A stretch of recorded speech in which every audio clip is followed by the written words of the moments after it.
Arduragabekeria dela uste duzu, heriotzaz ez pentsatzea.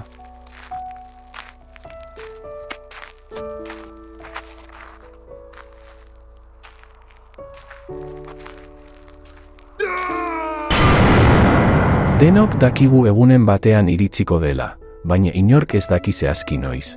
Azkenean, ezerk ez baitu bermatzen egun hau bizirik amaituko dugula. Bihar zer izango den ez dakizuenean. Zer da zure bizitza? Zalantzarik gabe, pixka bat agertzen den lainoa da, eta gero desagertzen dena. Eta egunero, milaka pertsona alde egiten dute mundu honetatik, eta gehienek ez zuten uste hori aukera bat zenik ere. Jesusek ere parabola bat kontatu zien, esanez.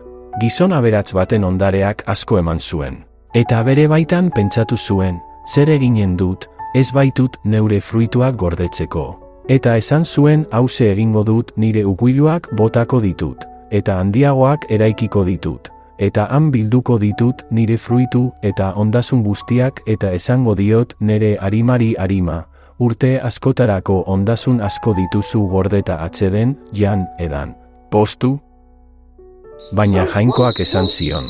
Ergela, gaur gauean zure arima eskatzera datoz eta zuk eman duzuna, norena izango da.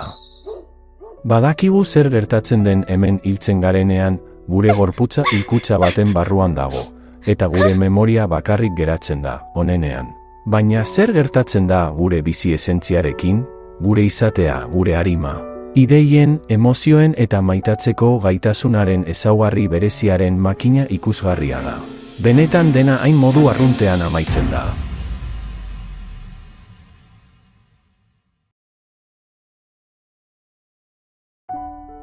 Dena eder egin zuen bere garaian eta betikotasuna jarri du haien bihotzetan. Jainkoak berezko ahalmena eman digu mirari eta mirarien metaketa hori guztia, azken arnasa hartzen dugunean ez dela amaitzen jakiteko. No puedo respirar, me estoy muriendo. Eta gizonei behin hiltzeko ezarria den bezala, eta honen ondoren epaia. Baina Bibliak ez du inoiz aipatzen bere horrietan, obra onak lan txarren aurka neurtuko direla. Eta horren ondorioak zure betiko patua erabakiko du. Jainkozko juezak ez du eskalarik behar.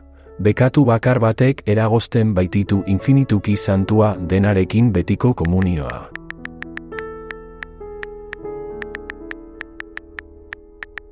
Zeren lege osoa betetzen duena, baina puntu batean ofensa egiten duena, guztien errudun bihurtzen da.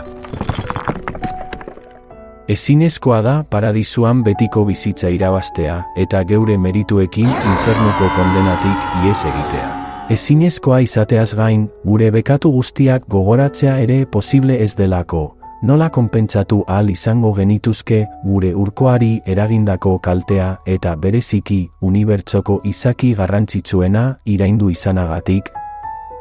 Eta imagina ezazu halako pertsona batek lortuko lukeen norberaren duintasuna eta harrotasuna, bere jakinduria eta aleginarekin halako emaitza lortuko balu.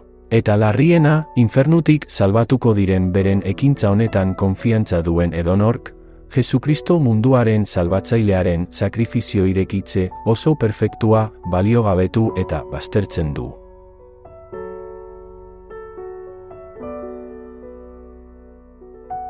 Ez dut jainkoaren grazia botatzen izan ere, legearen bidez justizia balitz, Kristo ezergatik hil zen.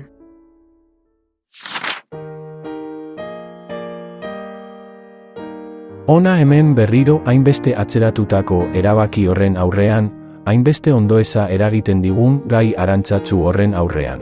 Mundu perbertso honek irakasten duenaren kontrakoa baita. Eta ez baitago zerikusirik gure bizitza jainkoarengandik urruntzeko gure haragizko eta berekoiarekin. Baina, nola dakizu hau ez ote den jainkoaren azken deia gure bekatuak merezi duen zigorra, betiko infernua, jasaten amaitzea eragozteko.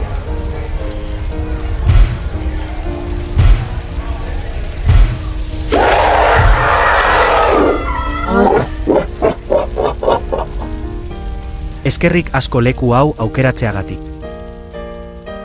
Nahi aldut gaiztoaren eriotza, dio Jainkoak. Ez alda biziko bere bideetatik aldenduz gero. Ezen ez dut nahi hiltzen denaren eriotza, dio Jainkoak beraz, bihurtu eta biziko zara. Zerk eragozten dizu gaur Jesukristorengan sinestea eta gaur salbatzea? Semean sinesten duenak betiko bizia du, baina semearengan sinesten ez duenak ez du bizirik ikusiko, baina Jainkoaren haserrea haren gainean dago. Esan dezadan Jesusek eskaintzen dizun opari preziotsu hori jasotzea eragozten dizun edozer behin-behinekoaren kategorian sartzen dela. Eta egunen batean ez da gehiago egongo. Eta galdetuko duzu ezertarako aldatu aldut dena?